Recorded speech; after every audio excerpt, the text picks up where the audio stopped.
I escaped from prison and found myself in India, in an Indian slum. The first day that I went to that slum, I met my neighbours. The slum had 25,000 people in a place of only 1 quadrat kilometre. It's about 800 metres by 800 metres. 25,000 souls living there in huts that are made out of bits of rag and bits of plastic, the most miserable shelters imaginable. And as I met my neighbours and put my backpack with my things into my little hut with its earthen floor, my neighbours were there and I was shaking hands, and someone looked up and said, "You know, it is a fire, I believe." And we looked up and saw wisps of smoke erupting into a wall of flames, and the men rushed toward this thing. Excuse me. I watched this wall of flames devouring the huts in front of it as it advanced toward us, driven by the sea breeze, which is on the edge of the slum. And as it devoured these huts, many of them were exploding with an explosion that's very similar, remarkably similar, to a mortar round. What it is that each hut had a kerosene stove pumped up under pressure. And as the flames consumed the stoves, they would explode. And bits of metal and so on, shrapnel, were being flung about. And people were being cut and burned. There was screaming. Animals were screaming, children, people. I looked at this and I thought, I'm out of here. We're all going to die. I grabbed my backpack and I tried to get out of the hut door, and I dropped some things and was scooping them up. And as I looked up, I saw the women and children from my neighbours from that little part of the slum, looking at me. And I could hear their minds. I knew what these women were saying. They were saying, look at this big, strong foreigner, this big, strong Gora running away from the fire. And our skinny little Indian guys are running to the fire to put it out. And I read this so clearly and went, oh, shit. Put the stuff back in the hut and ran to the fire. And we fought and we put the fire out. Afterwards, we found that we'd lost 12 people in that fire, and about 250 were injured, some of them quite badly, many with smoke inhalation, with burns, abrasions, cuts, and so forth. I had a very big, comprehensive first aid kit in my backpack. I pulled it out and started treating people. Around me, I could hear the word, doctor, doctor, doctor. And as I treated people up to midnight, they said, give the guy a break, he's got to sleep. So I went into my little hut and I lay down on the earthen floor of my hut. And when I woke up the next morning, there were 3 guys, my friends, squatting there looking at me. And I said, what's going on, guys? And they said, your patients are waiting to see you. I came out of the hut and there's an endless line of people waiting for the doctor to wake up to treat them, saying, good morning, doctor. See, I'm having broken arm. You can, good morning, doctor. You can fix everything for me. I have this. So, and that's how it began, this job that became my job in the slum. Not something that came from me. I didn't go there with any noble intention, I'm going to help people. I went there and the job actually happened to me. The job became me and became my life. But in the process of it, what I learned was something that I couldn't possibly have learned in any other way. I learned about the love that the people in the slum have for each other. You'll read a lot of books about slums in India by many good writers and very well-meaning writers. But to my knowledge, none of them have actually ever lived in a jhopalpatti. You know, they haven't actually lived there in a slum. I did. And if you do, what you discover is that people love each other to a tremendous degree. The fact is that a slum can't survive without people helping each other. They help each other in thousands of ways every single day. They communicate with each other in the smallest possible ways. A little child walks past, he's got a runny nose. It's not your kid, you don't know who that kid is. But as he walks past and so on, you wipe his nose and he just goes past and so on. From the smallest things to the biggest things, when tragedy strikes, when people die, when people suffer, when people become ill, or when, as was my experience, a cholera epidemic breaks out, and everyone gets involved in fighting this and defending the lives of their neighbours and friends. What I found there was an aspect of love that is this communal love that exists and is exaggerated among the very, very poor. This is something that I saw in the village in India, I saw in the slums. And it's something that, because of, I've said in the book, the contours of all our virtues are shaped by adversity. And this really does happen. It's really an aspect of this that happens, that's something that's so powerful and so strong in this environment where people are crushed together in this immensity of the wretchedness that's around them. And so on. It's an aspect that I wanted to bring home. When you read these stories about the slums, please, they're well-meaning and they're good, but always bear in your mind and in your heart that the people there love each other. That's the most significant aspect that you see when you live there.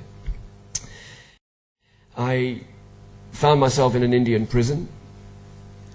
The Indian prison was extreme. I went in there at 90 kilos, and I came out 4 months later at 45 kilos. I had lost 10 kilos a month for 4 months. I was covered in scars from the beatings I endured. They have a system which was inherited from the British, a system called the convict overseer system, where convicted murderers are given a stick and a belt and a hat, and they run the prison. And they have a plenipotentiary power. They can do pretty much whatever they want. They certainly control all the food, so they get bigger and stronger as you get thinner and skinnier. At one stage, when I had a fist fight against one of these overseers, who was just a ruthlessly cruel, fanatically cruel man, I had a fight with him. They, as a punishment, put leg irons on my legs. I have to tell you that there is something in the experience of being chained, of having a, they don't put a padlock on with a key when they put this thing around. They use a cramping tool.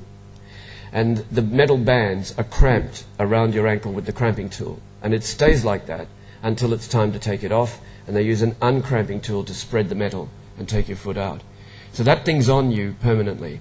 They put this chain on me, and I was biting the inside of my face to stop the tears from pouring out, because it is a shaming thing. It's a terribly shaming thing. I can't hope to communicate to you the depth of it, to be a chained human being, to have this happen to you. It's almost as though, for me in that second, the entire Mandingo history of slavery and enslavement happened to me. I had that sudden sense of what it must have been like in any age, for any people of any race, to be chained and enslaved.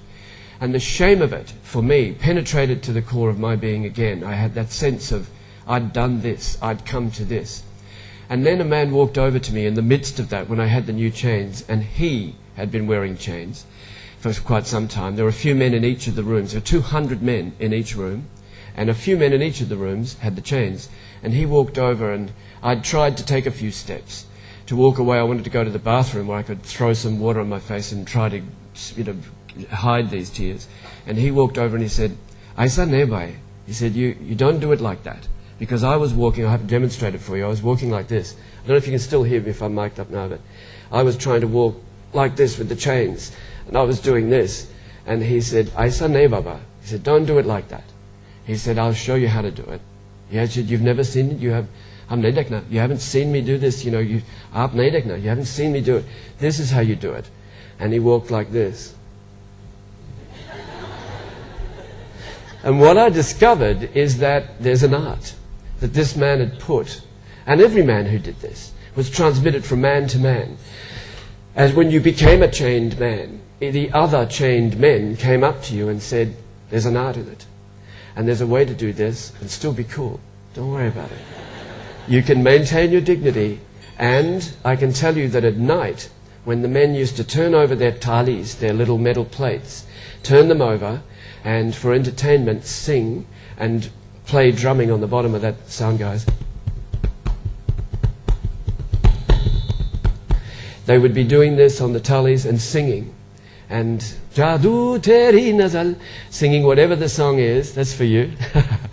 They'd be singing songs and so on, all the men together.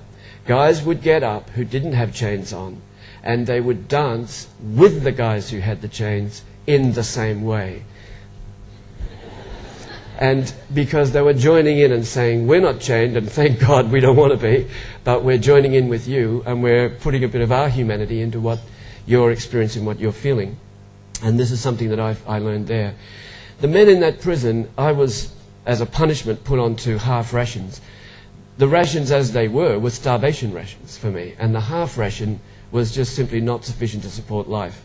Men took beatings to bring me food, to tear their chapati, their roti in half, to give it to me, knowing that they were going to get a beating. They would hand it to me, and then look, the eyes of those men, when they looked to the overseers, and the overseers come over with a stick and say, "You know you're going to get a beating for this." And they would hand it to me and look, in the eyes of those men saying, "It's worth it," and hand me a chapati, and then get their beating, take their wax, and walk away. The eyes of those men are the jewels that I carry. I don't wear jewelry, but I carry those jewels with me. This is my species. This is the love of my species. In this place, in this strange, brutal, wretched, miserable place, the love of my species, the beauty and the wonder of what it is to be a human being. I got out of the prison. The man, I don't want to spoil the book for people who haven't read it, but the man who was instrumental in getting me out was a mafia boss.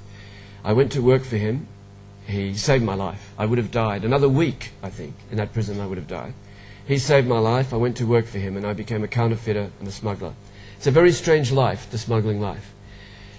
One of the best, I became a passport counterfeiter and forger, and then I became a passport smuggler, and I took these things all over the world. And I'll tell you a couple of stories that will put it into context for you. One of them is, I was in one of my favorite haunts in Kinshasa called the Imperial Hotel.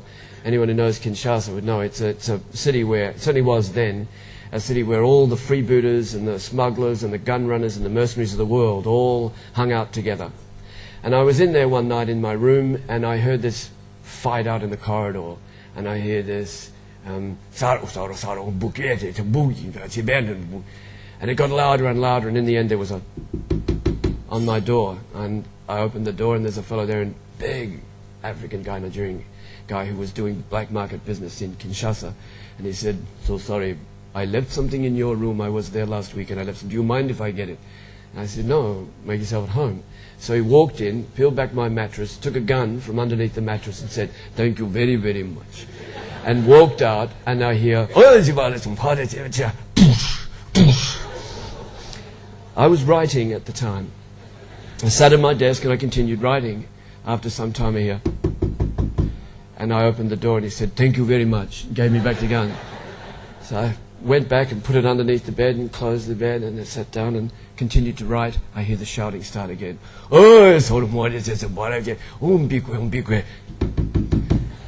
I opened up the bed, took the gun, opened the door and went like this. "Oh, thank you so much." He didn't come back to the room that night. The words I was writing at the time, at that very time, found their way into my book. And those words are, one of the reasons why we crave love and seek it so desperately is that love is the only cure for loneliness and shame and sorrow. But some feelings sink so deep into the heart that only loneliness can help you find them again. Some truths about yourself are so painful that only shame can help you live with them. And some things are just so sad that only your soul can do the crying for you. I was writing those words while this was happening to me in this bizarre life. I was continuing to write that whole time and leading this weird life of being a smuggler and a Bombay gangster. I used to come back from those missions. Tell you another story about this. I used to come back, and every time I'd get 10,000 American dollars as my float, and I'd get 10% of whatever the business was selling the passports. Usually sell 10 passports at 25 grand a piece. Come back with 250,000 American dollars sewn into your jacket, heavy jacket. And you come back with that, and then the boss gives you 10%.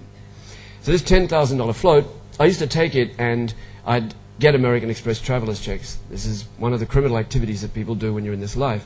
And is anyone here from American Express?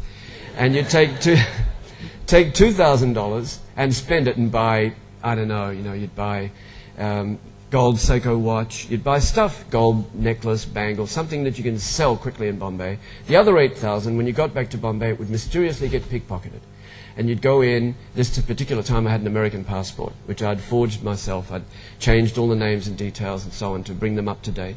So I had this passport, and I walked in, and I've done this so many times, I don't know what happened. I was on the bus, it's so crowded, and I picked my pocket. They took the lot, all my travel checks. I still got my passport.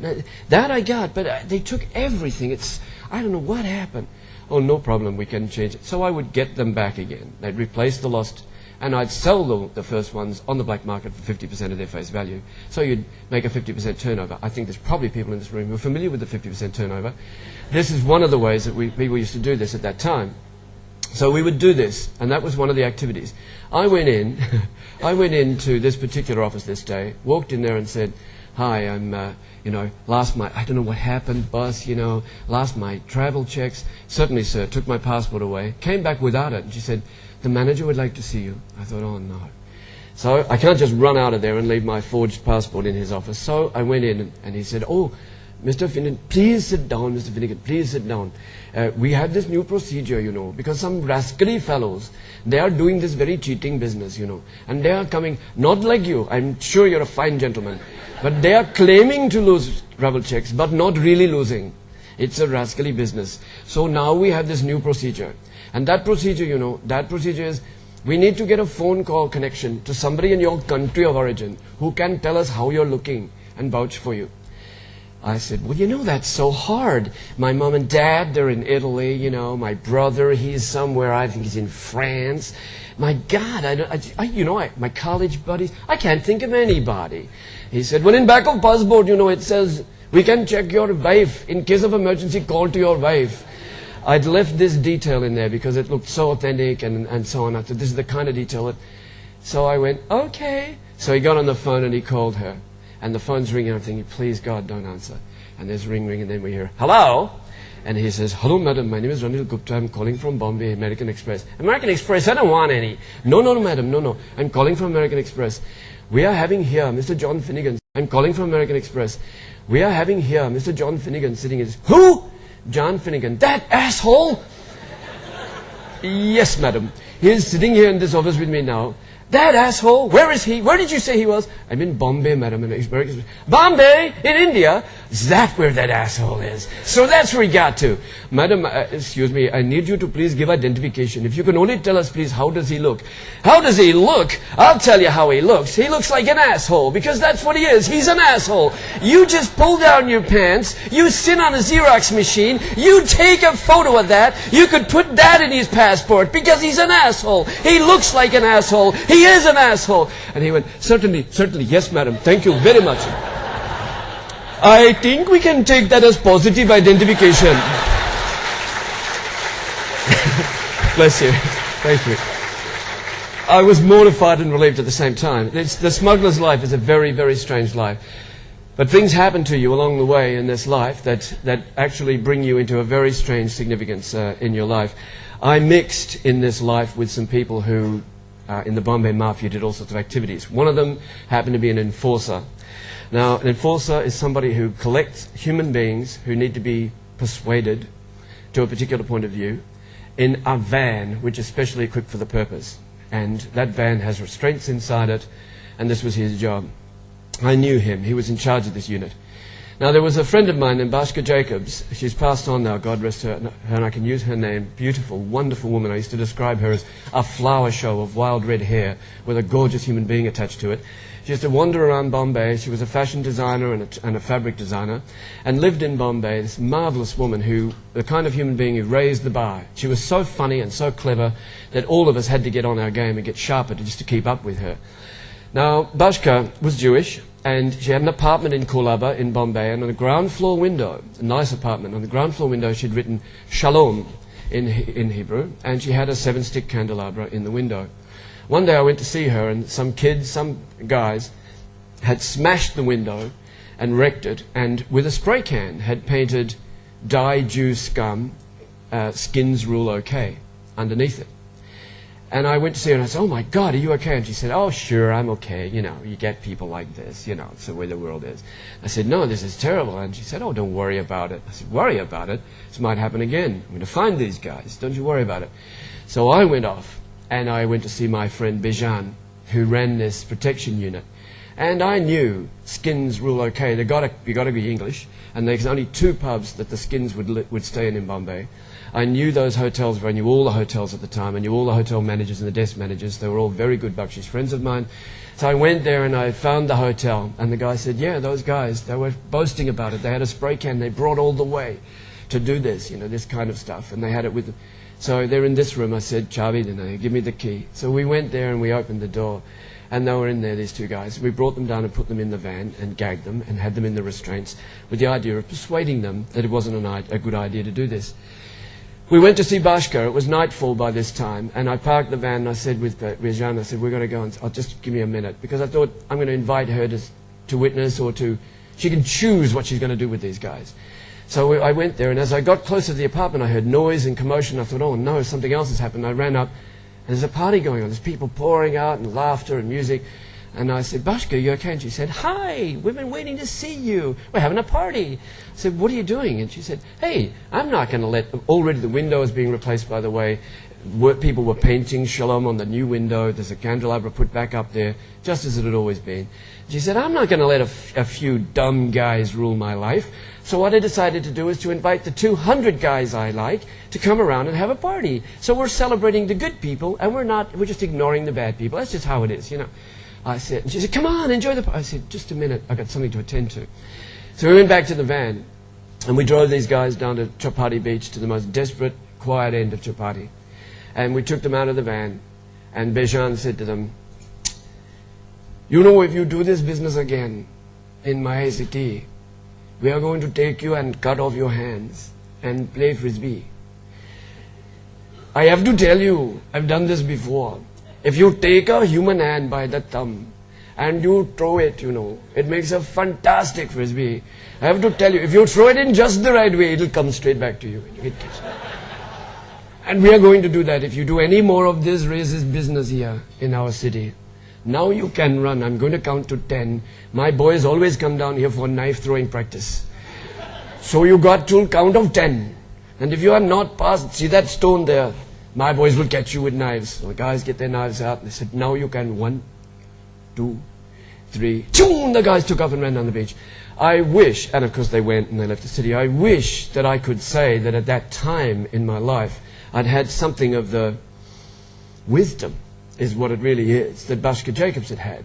Ignore the stupid, foolish people. Concentrate on the people who love you, the good people.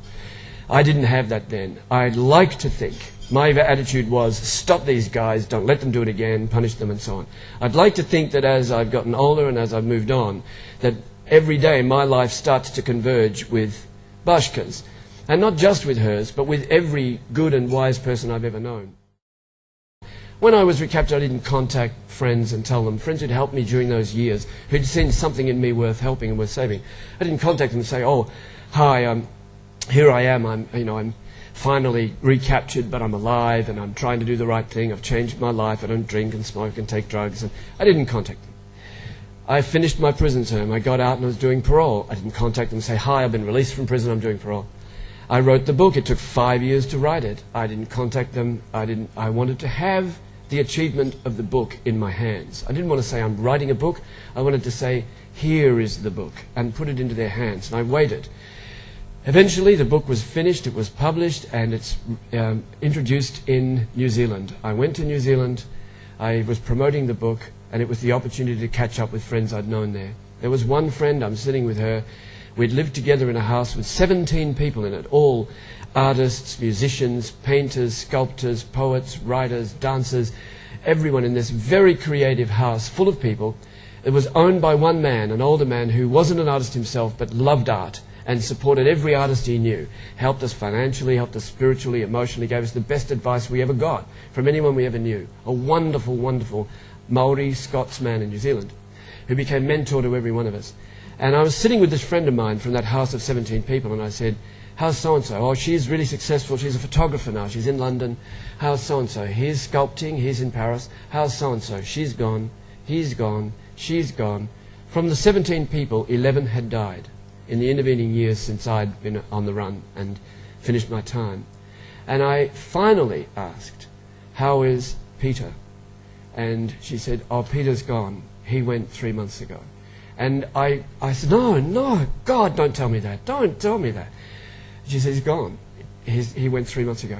This man who, and it suddenly hit me, it struck me that that's what I'd wanted to do. He was the person, of all the friends and everybody, that was the man I'd wanted to put this book into his hands. This little achievement, for whatever it is, I'd wanted to say, look, I was worth helping. There was something in me that was worth helping. And I'd missed the chance. And it hit me. I realized, it's why I've said today, aspects of love, the true meaning of success. The thing itself, which I sweated blood to write, took 5 years to write, a year to edit. I had 2 manuscripts destroyed in prison. I'd written this thing with, it really did take quite literally my blood to write this book, and it meant nothing. What I really wanted was that contact of love to him, to say, I love you. That chance to say, I thank you for helping me and I love you. And I missed it because I wanted to put the achievement in his hand, and the achievement meant nothing. The book was successful. It went on to sell as a movie, etc. And it's been a hit everywhere. The book meant nothing because I'd lost that chance to tell him that I loved him and to tell him how grateful I was. So that's what I'm trying to say now in summation here. For all of us, every one of us, we're busy, we live busy lives. We're successful, we struggle, we do what we do. But please, none of us, if there's one thing that I can leave you with today, reach out wherever it is. Every person you know, you love. Don't wait or hesitate or say next year or next month or when I get this done or when I get that done. Just go out and do it and grab them and say I love you. And in whatever way, it can be a little thing, love you mate, or it can be a huge thing where you grab hold of them and say I'm never going to let you go. I love you with all my heart. So that's what I want to leave you with. Please, none of you hesitate, go out and express your love as I feel love for everyone here today. God bless you. Thank you very much for having me.